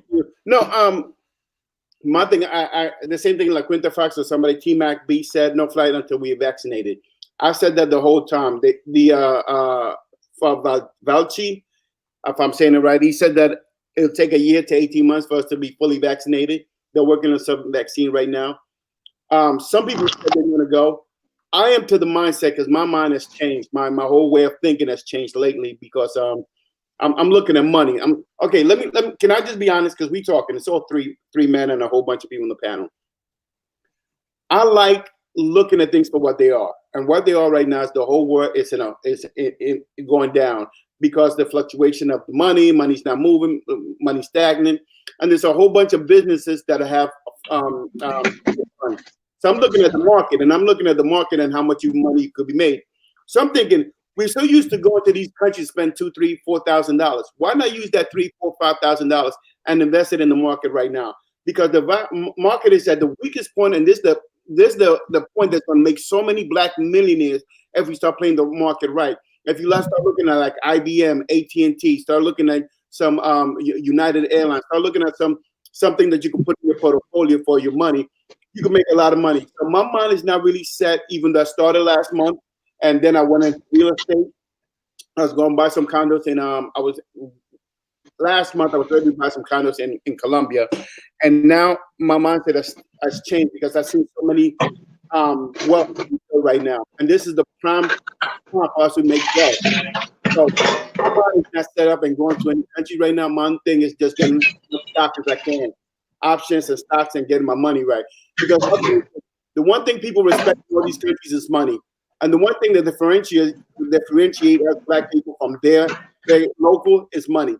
So if you are thinking of going to these countries and they're locked down, why don't we just start switching our mind and say, how can we make money here? The $3,000, $4,000 you're going to do there, put into a stock, put into a portfolio, or start making your mutual, start making your moves. So that's where I'm at. My mind is basically start grabbing as much stock as I can, as much private stock as I can, with the S&Ps and just do my own research. So as far as going to Colombia, I will go to Colombia, but I don't think it'll be anytime soon now because my thing is I'm building wealth and I can't go anywhere. So might as well just stack money and just put it, instead of putting in the bank and getting no return out of it or small return, might as well put in the stock markets that are making growth. So yeah, I'm in the same, hey, J Mix 23, I'm with you right now. My mind switched because I'm started seeing all these black entrepreneurs and everybody who's schooling me in like, hey, hold down, young man, hold down. You want to buy a condo? Because I was about to buy a condo in Cartagena. I mean, I was talking to Shorty and I was about to put the money on it and it would have been nothing to it. I was paying the cash. But when I talked to one of my financial people, he's like, that makes no sense. And I'm like, why? First of all, there's a slowdown in the economy. Second of all, you don't know how long it's going to take that building to be made or built, the one that you want in Cartagena, the condo that you're buying in Cartagena. Third of all, you don't know. Talking what, 2 or 3 years and shit. But it could be 4 or 5, depending on if there's a shortage of workers, people get the virus, if the economy has to spread out longer. So there's a lot of variables there I can't account for. And plus, I'm not in the country. So I'll be looking. So the smartest thing to do is be in your country and invest in your country right now. And the smartest thing to do, because all the stocks are at all-time low. I mean, last week, the stock went down. I mean, and it just rebounded 0.5 point. So, no, 500%. So my thing is this. Why not get it right now, get an IBM stock that's could be like, I'm not exactly, I think it's 125. Why not get the stock now and watch it as it goes up. Because once it rebounds, these companies are going to be in a strong financial point. So white people are doing it. Every other people doing it. Everybody's running to do it. Instead of us spending $3,000-4,000 going to DR and smashing the chick, go or whatever you want to do and buying a hotel that you're not going to get anything out. Start when you go up there, do it off the residual of that money. So my thing right now, my focus is making money. So I mean, we can play all day and we can talk all day on these shows, and I've done it. But in reality, if you think this all I'm doing, just talking to these shows, you bugging. I'm trying to make money. So that's what my mind's at. Yeah. We could talk about Rich. I wish I could reach out and give that brother a hug.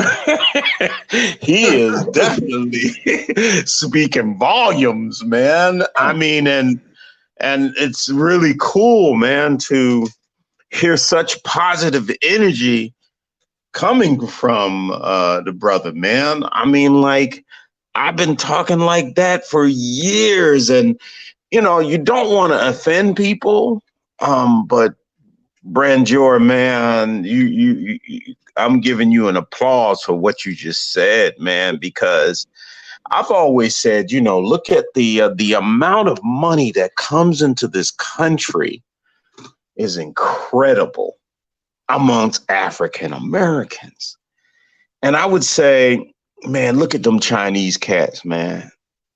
They ain't coming in this mug, you know, losing money, spending their money on other people's kids.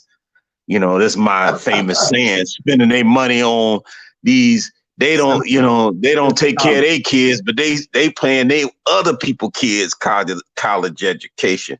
These Chinese folks ain't playing. They come in with a business mindset.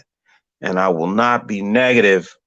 That ain't the direction I'm going in. But that brother right there needs a hug for what he has just said, because that is hugely, you know, important. And I had commented on Drees's page because he was talking about, you know, focusing on himself first. And so I give you credit for that, brother. I appreciate your comment, man. Well, the thing is this, I've been listening to this young lady. I've been listening to these young ladies that's changing my life, and it's bring a focus to me. Because like I said, man, I have a college degree. I have a few of them, but it doesn't start like that for all of us. You know what I'm saying? Nobody teaches this financial responsibility. Like I said, my father had a 3rd grade education. My mother has a 6th grade. My 3 brothers are police officers, and I'm in the medical field. So they wanted more from us, and they drilled that we have to be more. So I understand that focus. And where you come from is not where you're going to be. You always got to look at the long play. The thing is this, though. I was looking at this young lady and her man and her husband, and they were saying that they became millionaires within 8 years just by playing the stock market and putting money into the stock market and just doing it. And then they walk you through the steps. So they open their portfolio as they live in their life. This is a day-to-day over a 2-year period. And they started showing you how they made their choices, how to get the market, where to go, what to do. And as who's never seen this before, my jaw dropped because nobody ever showed me this. So as I'm looking at them seeing where they put the money, how they went about it, how they did their due diligence, and now they're worth $2.7 million. So now they don't work anymore. They retired at 39 and they live in Portugal. So, and they have 2 kids. So they're going through it. So once I see people, and I've seen a few other people when I was in DR, Colombia, and whatnot, that had money. And when somebody has money and rich around me, I want to know what you did to get it. Not what you did, but how your mentality, what changed you to go and get it.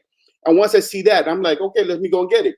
So she wrote a blueprint, and I'm following that blueprint because my thing, if it's good for you, it's good for me. If you became a millionaire, let me see. She said they started with their Roth and their IRA and whatnot. They have that, but then they started playing the market, and they put $800 in the market. And these are the companies they went to. They won't have to be the one that you have to choose, but they basically showed you what company went through, how they started the company, how they went about it. Every single month, they showed you the dividend, how much they got. How much they did, what percentage it was. And after 2 years, which this was 2018, after 2 years, you saw where they were at in it. They had a 23% growth on that. So you can see the growth. And even when the income dropped, the bottom came out, they still made money. So my thing right now, I know I'm getting off topic, but my thing right now, I really want to tell brothers, because we all have disposable income. If you go to Colombia, DR, and all those places, you have a disposable income. That's disposable income. There's no way we can't put that money that we're going to go and put it in something that long run will give you dividends of that. So, like I said, my thing right now is create wealth. So I'm most likely going to get 2 jobs and stack check. One check on my other job goes straight to my portfolio just to knock it out. So my thing is, and hopefully if we listening to each other, hopefully in 7 years, if I'm supposed to be, we'll meet each other in DR or Colombia, and I'm going to have a fat house, and I will have a house in Cartagena and in DR and in Panama, and I'll be able to travel and chill and do what I want to do. But I think if we all want to be there, we got to start working at it now. And don't get me wrong, I like the shorty, but I can put them on the back end to make my money. So that's all I want to say, man. Hey, you can, Brother Marquise just sent me a text saying you can invest in the stock market right on the Cash app. You can buy stocks and stuff like that. He showed me pretty much how much he profited so far. So shout out to that brother Marquise.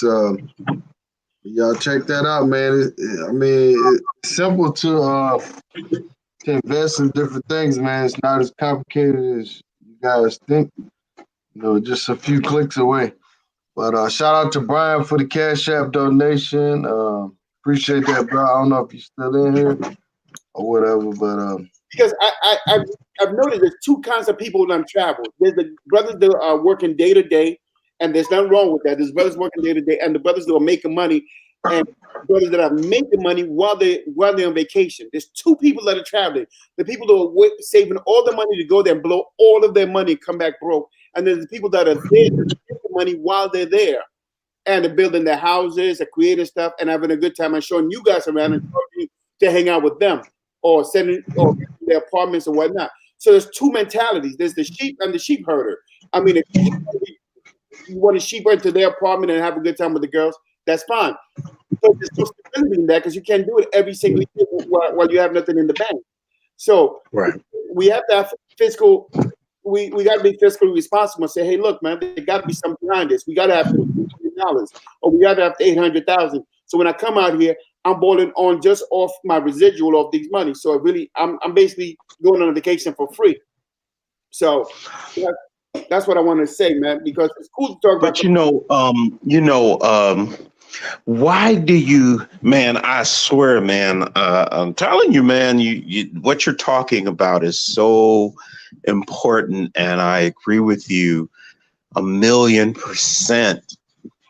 But this is the next question. Why do you think that, like when I talked about the Chinese, because you wouldn't find probably nowhere in the world where you find like however many black people come to the Dominican Republic.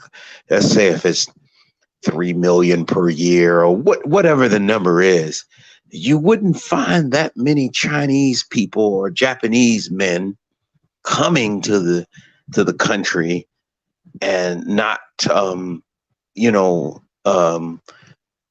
finding investment opportunities. So the question now is, why do you think we as African Americans bring so much money in the country but don't easy. Kind of, what's your answer? I'll give you one my father used to tell me all the time. My father, like I said, my father had a 3rd grade education. My father used to say he couldn't understand how he came to this country because white people were poor. He said, how can you how could you be in front of the line, get all the opportunities you want, and be poor? He said they should get shot. He couldn't understand it. He goes, how white people poor in this country when you get all the opportunities you have and you get all the best opportunity and you still poor as a white person? It made no sense to him. Now, let me go back to your question, because he always told me that he couldn't understand that. When we go to on DR or another country, we go there as consumers because we're seeing different. Some people need to have the ego stroke at all given time. And what I mean by that is they have to be told that they're gorgeous, they're good looking, they're whatnot. They probably ain't nothing here. They're probably fat. And I'm not saying everybody is, and I'm not saying, but a lot of people are overweight and don't have coming from mixed marriage, broken marriage and whatnot. I need that fix. That's their fix. Their fix is it's like somebody wants a heroin addict or whatnot. Their fix is to be taken care of because they don't hear it here as much as they would do in other countries. So they get caught up in that. And they'll do anything to get that fixed. And I can understand that because as a man, I need it too. But I understand that at the end of the day, the only way you could really, you could really appreciate a country is to be financially secure. Let me go back and say this about Spanish people, because now I got to put my Spanish hat on. In my culture, I'm Spanish. I was born and raised in a Spanish country. I was born in Panama, right? And I was raised in Panama. In my culture, a woman really does not want to work. It was insulting for you to tell a woman to work. Her job was to take care of you. You came in the house, she got your slippers, she got your back thing, she got your food. Her job was just to take care of you. She thought nothing about anything else. You tell her to work. And most people that I know in my era, that's how they work. In my town, that's how they are. Women have never worked. They take care of the man. That's it. And the story, that's how they're going to be, right? Now, in this country, we don't have that. But if you go to a Spanish country, they see you as a conqueror, right? They see you as somebody who's going to provide for them. But if you barely making it and you say taking all your money and you saving to get there, and you working with this fantasy, when the fantasy stops, is going to be reality. And reality is that you can't sustain the lifestyle because what you're giving us fantasy. You don't smoke a bag. She thinks you're rich. In reality, you're just regular dude. So when she's going to understand it because you already gave her this fantasy that you're going to take care of her. And in Spanish countries, that's how we do. We take care of a female to the point that it is kind of messed up because there's that machismo thing coming along with that. So you either going to take care of the female, understand if you're going to take care of a female, or understand if you're going to fall back and treat her like an American. She's going to hate you for it because she's not raised as an American. And that's why when you bring her back to this country, like, oh, now she's becoming American. No, her mentality is not the same. My mentality is that a man's going to take care of me. He's going to put me in my place. When we're going to eat, I'm going to ask him to get me something to food. I'm not going to ask for food. You know, I'm going to ask him. He's going to give me my budget to take care of the house. You know, he's gonna tell me. So that's the mentality of the Spanish women. But if you're not used to that and you don't understand it, then it's going to be completely different. So I would tell you, build your finances, understand your finances, and then when you go there, you're way ahead of the game. You know, I spent years in Panama too, man. Panama's kind of got its issues too in reference to men saving money. You know, they have their issues too. That's how I kind of, anyway, you know, there's a guy, Dr. Claude Anderson, he talks about, you know, how other groups have historically have a base of working together as a team, and how many Afro,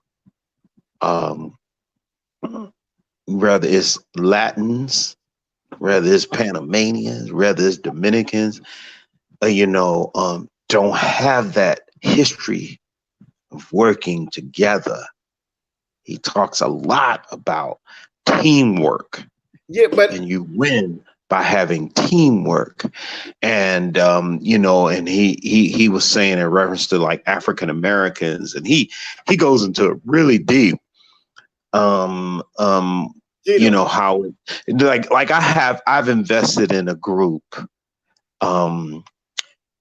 and we work together as a team, and that's difficult for a lot of African Americans to do. And you know, when I say we worked as a team, I'm saying we have a house and you know, pay for it, that kind of thing. You know, so you know, do you think that is a variable also from the socio-historical, economic, you know, variable is important? Yeah, but Gina, what I'm trying to say is this: no, your point is valid. Let me say that, and I understand what you're saying. But I was dealing with people that go to Colombia and Costa Rica and DR, and I'm spending thousands of dollars, $4,000 or $5,000 in one trip, and they make 2-3 trips a year, and will never put money in stock market, or will never put something that they'll get revenue from, but keep doing that.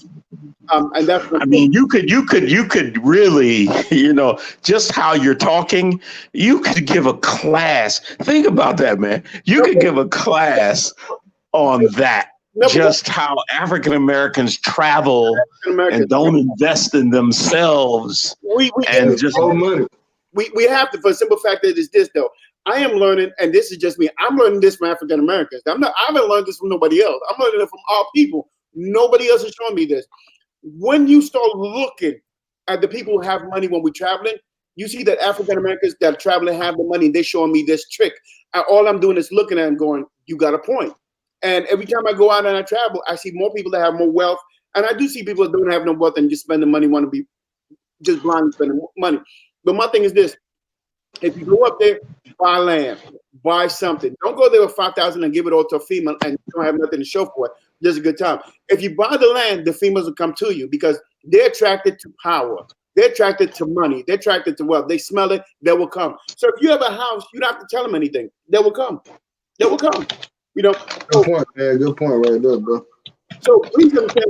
You have to understand. A woman. Let's be real. Women are attracted to certain things, and it has nothing to do with your money. Money's fine, but women's attracted to certain things. In many countries, masculino, right? It's this machismo thing, right? But they want a man to take care of them. So you having a house is important. You having a car, you already beat like 80% of the guys he's gonna mess with because you have a car and you have a house. Most people don't have a house, that they live with their mother, or they're gonna get you pregnant in these countries and leave you be. You have a car and you have a house. Then you have the ability to say that I can take care of you. You don't have to say, but it's gonna show the way you are. You take her to dinner, whatnot.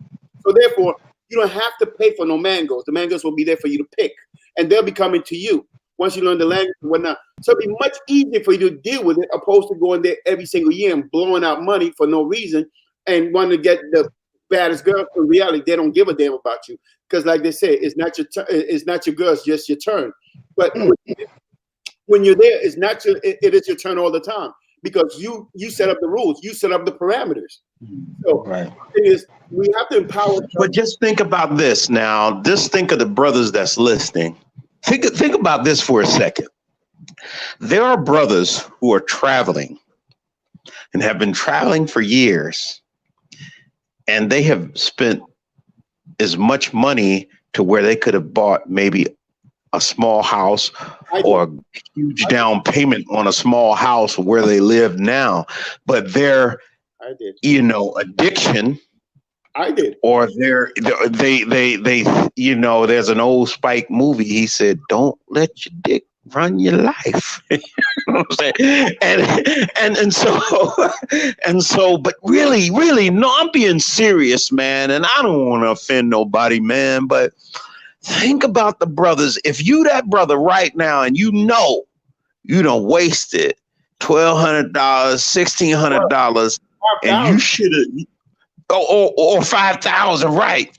And you should have been like, man, what could I have done with that 5,000, man? Because guess what? You don't remember them nuts, man. Them nuts don't stick with you like that. It just it goes. And so when you really intricately think about it, man, it's kind of like sad because, we're in a situation where we can win, but the addiction or I gotta go, kind of doesn't allow you to invest in yourself. But we have to think there's some guys done spent $20,000, but when they in the States or 10,000 or 5,000, like you say, then they broke. Yeah, but that's me. I spent 5,000. I've said more than that. But my thing is, I not doing it anymore. I've been listening to people who really know. Like I said, even if you listen to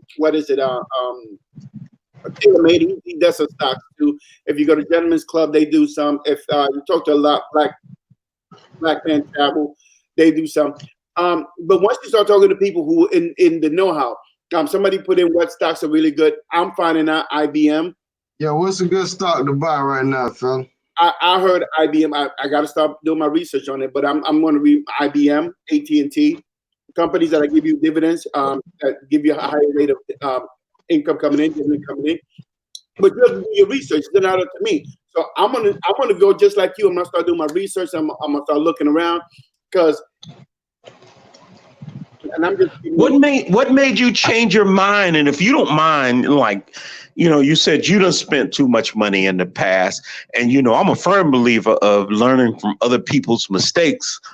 So if you can briefly tell us, like, if you said, man, do you in your own life, do you think you have thrown away money where you could have invested the money? Can you tell me your experiences and where you may have made errors? Yeah, I don't really show my kids in my program. Last year I took my kid on his 16th birthday. I took him to I took my whole I'm divorced. I took all 3 of my kids to Disney World, and I took him I flew him from here over there, got a car, took him to Disney World, took him to Miami Beach, took him to an expensive hotel right on the water. Spend like $150, $200 every single day.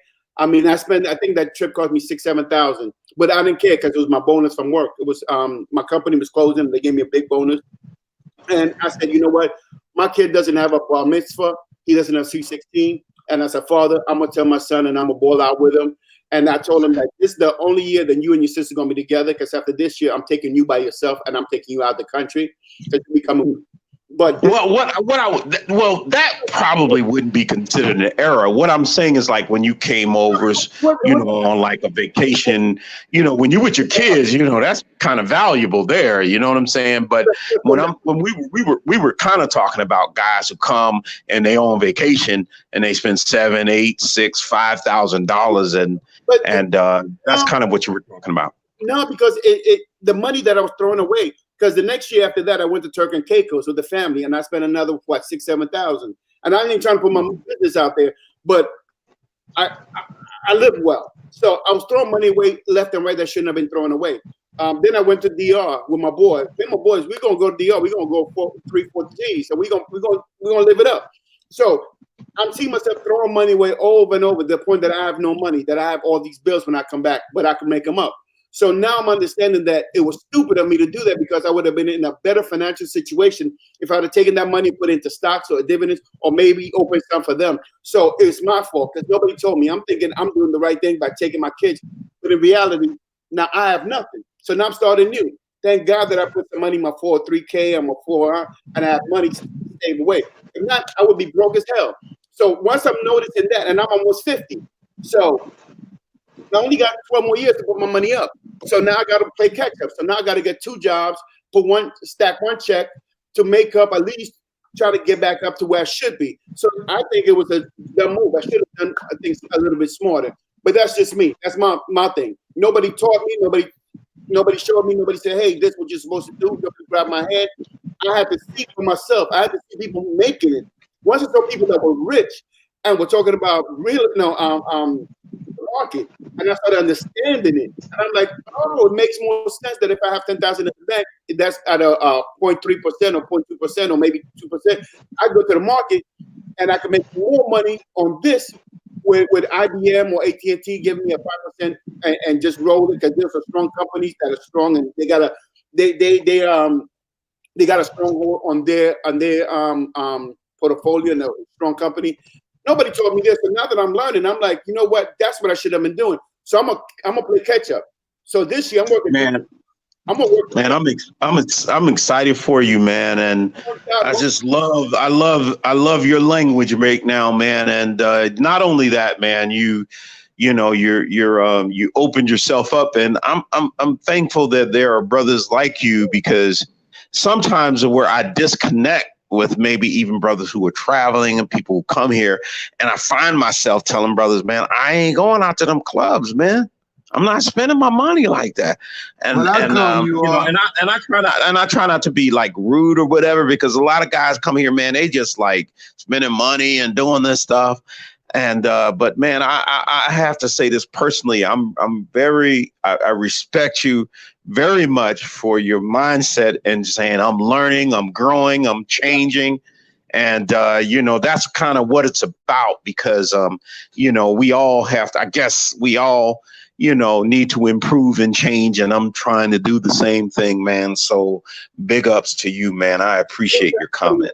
Like I said, I was talking to Rich early, and I said, thank you for everything. Because, when I met Rich, I was going through my own divorce and everything else. But finally, I'm out, that I'm clear and I have no bills and I'm putting money away and I'm in a different set. And I said, thank you, brother, for real. And I called him and I said, yo, not none of this YouTube thing, because I'm not a YouTuber, but I said, yeah, thank you for being a friend. And I was being there talking to me and getting in my head when I needed to.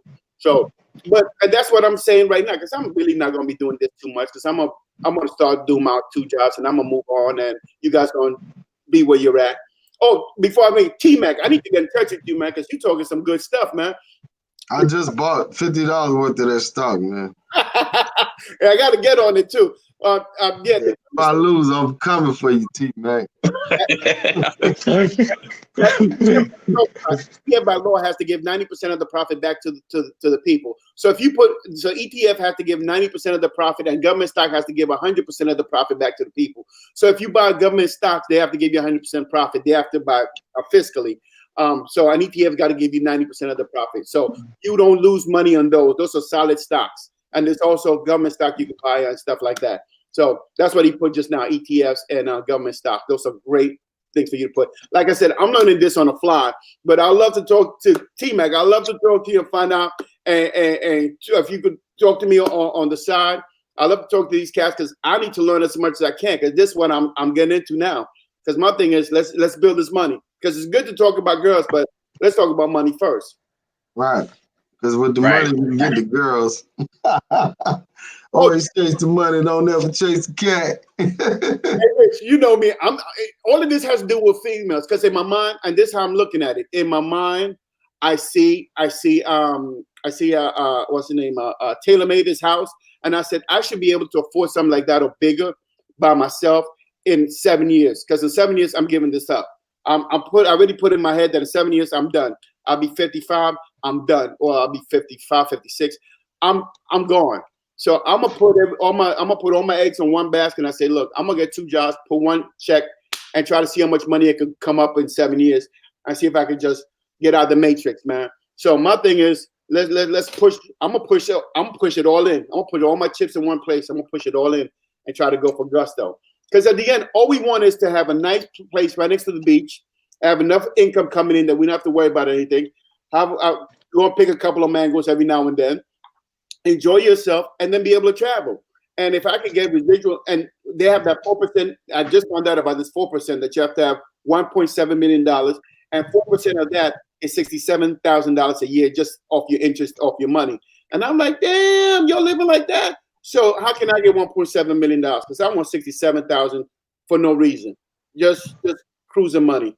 So, and that's where I'm at now, man. I don't know about everybody else. We could talk about mango and all this other stuff. But in reality, that really don't matter unless you got power or money or something to back it up, or a way of life that facilitates that. You know, and think about it like this: those really, really, really like super, super wealthy people who are maybe not in entertainment or sports, they rarely talk about mangoes, man. Rarely. Yeah. You know what I'm saying? Because when you think about it, and maybe it's because of my age, I mean, that ain't really important, man. You know, why is, you know, like, you know, focus on that money, man. Focus on like what you're saying, brother, man. That's a side. That's something that come on the side, man. That ain't even part of my psychology. I mean, so if you focus on you, everything else falls in place. And that's what I've been noticing. I've been focusing on me and busting my butt at work, and everything. You have to fall to your knees and praise God. Say thank you for putting me here, because, man, I've been busting my butt, and I finally got out of debt. I don't owe one single credit card, nothing. I just got out of debt 3 days ago. I don't have one. I don't have one debt to my name. I own everything outright. My car, the house, everything outright I own. So I have no debt whatsoever in the world. So now, and then I look at my positives, and I have this much money in the bank. So my thing is, let's keep it moving. Let's keep it moving. So my thing is to go and hit this stock now, this real estate stock and all of that. So that's where I'm at. Excellent, man. Yeah, but I need to talk to brothers who know. So I need to talk to T-Mac and J Mitch 23. I need to talk to people who know about this. Because J Mitch is in the financial group. Okay, cool. Hit him up. You know, right now all the banks are closed, man. Ain't nothing popping on. I'm not trying to buy anything now. Airbnb's closed. All the business license places, all that shit is closed, man. Yep. But speak of Airbnb though, brother. They say now, who knows what's gonna happen? But just my logic tells me there are a lot of people who bought a lot of Airbnbs, and now who knows what's going to happen in the States? when the government or the economy says, okay, you gotta. In other words, in foreign countries, people are going to lose some of those Airbnbs, is my guess. And so what I'm saying is, and as we all know, that the economy goes in cycles, just like it happened in 2008. It took months for it to really hit bottom. Yep. What I'm getting at is a lot of people who bought 15 houses, 10 houses, or whatever, some of those Airbnbs may become available. So what I'm really trying to say in general sense is real estate may be a market that may be opening up in a couple of months. Right. Yeah. Well, hey, brothers, we about to end this live in a minute, so y'all want to spit some fire before we leave? Let me know what's said with that fire. Hey, I'll go first, man. Look, I am truly blessed to have known you guys. If I probably do 1 or 2 more of these shows, but I'll probably be coming out of this pretty soon.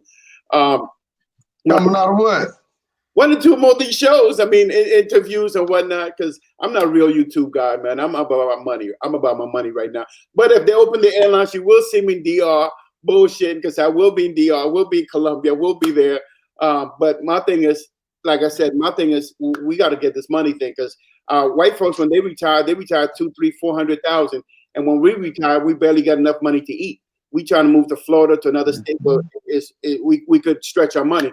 So I think we should go out like kings, man. Let's be real. We should be out there 800,000 and hanging out with my friend, because at the end of the day, we into this because I'm gonna see you guys out in the strip, or I'm gonna see someone say what's up, and I'm like, yo, you Brand Joe from back in the day. So I'm like, yeah, I'm chilling. I got a little spot over here.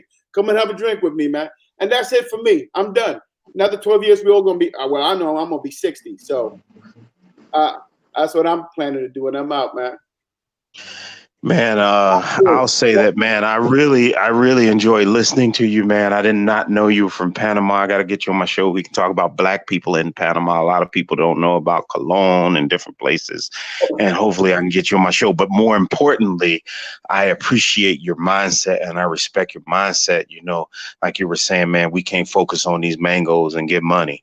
That's backwards. You know what I'm saying? So I'm thankful and appreciative that I was able to share the panel with you, man, and I respect your mindset.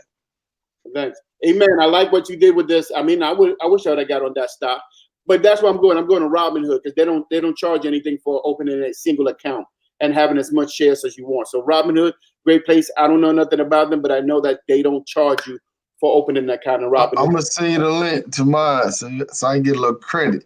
Oh, you got Robinhood? I just downloaded it. Yeah, I have Robinhood also. So. All right, well, I'm about to get it today. Well, Rich, when you hook me up with that, and I start my journey, man. It's a journey. I hope I see you guys down the street, my journey, man. Because all I want to do is just have my little drink, have my little, mango, and chill in the sun, man. That's all it's about for me. Hey, I'm out. Hey, I'll hit you up, man. All right, any last words for you, Brother Zaba? All right, man. I just enjoyed it, man. I'm thankful to, just have a friend like you guys, and that's it, man. That's it, man. You mean to tell me we ain't gonna go for 20 minutes? Nah. No, man. Nah. Look. Like the brother, man. I ain't got to go to no job, but you guys do. So right. I have to respect that. I gotta get where you at, bro. Y'all be easy, man. Nice talking to you, man. Hey, I appreciate you coming on, man. Yeah, I appreciate y'all some real brothers, man. Y'all some real cats, man. I know I be going off on the racism, but if people are against black people, man, that's one thing I ain't gonna let up off. I'm gonna keep my gas. I'm gonna keep my foot on the pedal when it comes to loving my people, man. I can't get off. I get off the gas on everything else. But when it comes to how we treat it, I'm gonna keep that thing going 100 miles an hour. Well, I mean, a lot of people out here, they feel like, man, we've been talking about getting together as a people forever, and it ain't never worked yet. So why get into it? What do you think about people? Well, I think, Rich,